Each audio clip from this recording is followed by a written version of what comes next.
ETV పాడతా తీయగా కార్యక్రమాన్ని ఎవరూ భర్తీ చేయలేరని ప్రముఖ సంగీత దర్శకుడు తమన్ అన్నారు. ఆహా ఓటీటీ వేదికగా స్ట్రీమింగ్ కానున్న ఇండియన్ ఐడల్ సీజన్ 4ను హైదరాబాద్లోని ప్రముఖ నిర్మాత అల్లు అరవింద్తో కలిసి ప్రారంభించారు.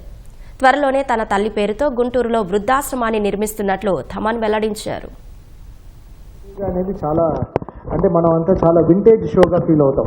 అక్కడ వెళ్ళి అది ఆ రీప్లేస్మెంట్ ఆఫ్ ఆ షోలో ఉండే జడ్జ్మెంట్ కానీ అది రీప్లేస్మెంట్ కానీ చాలా కష్టం. అది బాలుగారిని దాటి మనం ఎక్కువ ఆలోచించలేము. సో బట్ ఇండియన్ ఐడల్ అనేది నేను చెప్పాను కదా, ఒక జెన్జీ, ఈ young, it's a very young show, very very new thing. అంటే ఆ ఇండియన్ ఐడల్ అనే బ్రాండ్ని అది మనం తెలుసు కదా, మీరు బాంబేలో చూస్తే అసలు వచ్చే టాలెంట్ మన వాళ్ళందరూ వెళ్ళి అక్కడ పర్ఫామ్ చేశారు.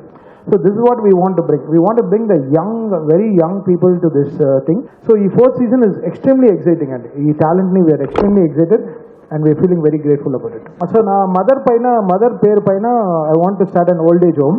So దాని కోసం నేను I am planning to construct గుంటూరులో చేద్దామని. మా మదర్కి ఇప్పుడు 73, ఆవిడ 75th ఇయర్లో అది ఓపెన్ చేద్దామని ప్లాన్ అండి. తమన్కి నాకు మ్యూజిక్ డైరెక్టర్గా ప్రొడ్యూసర్గా ఉన్న బంధమే కాకుండా ఇట్లాగా నేను అప్పచెప్పిన ఇంకొక దాన్ని తన భుజాల మీద తీసుకుని కార్తిక్ తను ఎక్కడికో తీసుకెళ్ళిపోయారు. దీన్ని చాలా thanks Thaman. Right from the beginning you are very very very committed to this.